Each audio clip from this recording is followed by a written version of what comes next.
स्वाभाविकच आता या शोभायात्रेचं आणखीन काय आकर्षण असणार आहे हे तुझ्याकडून जाणून घेत राहू। तुर्तास तू राहाच आपल्यासोबत। आपण ठाण्याला येऊयात।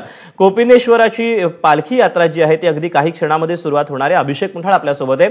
अभिषेक, पालखीला सुरुवात झालेली आहे का? कारण की 7 वाजताची दरवर्षी वेळ असते आणि याच पालखी यात्रेचं त्यानंतर भव्य शोभायात्रेमध्ये रूपांतर होतं। काय अधिकचे अपडेट आहेत?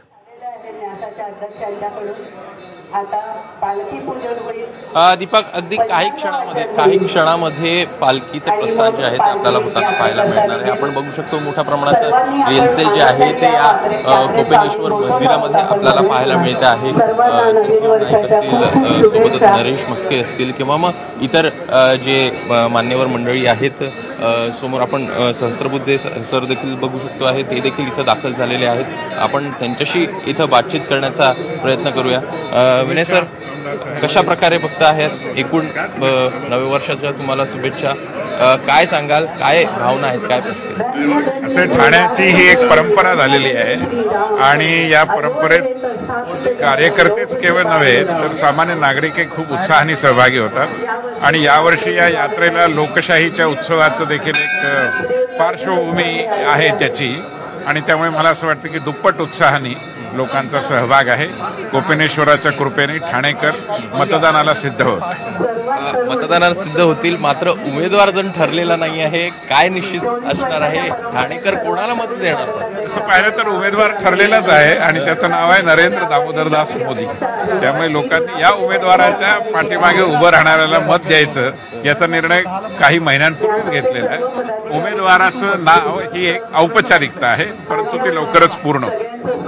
नक्कीच सर, एकीकडे राजन विचारे आहेत, दुसरीकडे अजून महायुतीचा उमेदवार ठरलेला नाही, मात्र लवकरच तो निश्चित होईल असं देखील भावना ज्या आहेत त्या विनय सहस्त्रबुद्धे यांच्याकडनं व्यक्त करण्यात येते। आपण समोर बघू शकतो आहे की पालखीचं प्रस्थान जे आहे ते काही क्षणामध्ये आपल्याला होताना पाहायला मिळतं आणि तशा प्रकारचं नियोजन देखील सध्याला आपल्याला होताना दिसतं आहे।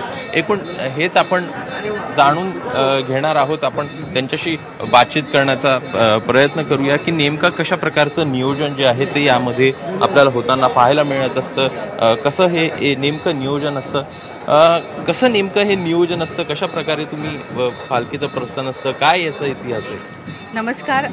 हे यंदाचं आपलं 24वा वर्ष आहे आणि आत्तापर्यंतची परंपरा आणि संस्कृती टिकवणारी अशीच ही ठाण्याची यात्रा आहे। या सर्वसमावेशक अशी ही यात्रा असते। विविध ज्ञातीचे, समाजाचे बांधव मोठ्या उत्साहाने या भारतीय नववर्षाचे, रादर हिंदू नववर्षाचे स्वागत करण्यासाठी जमलेले असतात। चित्ररथ असतात, पायी चालणारे लोक असतात, सहवाग किंवा सदनिकामध्ये राहणारे लोक असतात। वेगवेगळ्या प्रकारचे सांस्कृतिक तसेच प्रबोधनात्मक कार्यक्रम या अनुषंगाने केले जातात। कॉलेज विद्यार्थ्यांसाठी करणारे उपक्रम असतील किंवा देवळं जपणारी किंवा संस्कृती टिकणारे कार्यक्रम असतील, अशासारख्या कार्यक्रमांचे हे स्वरूप असतं।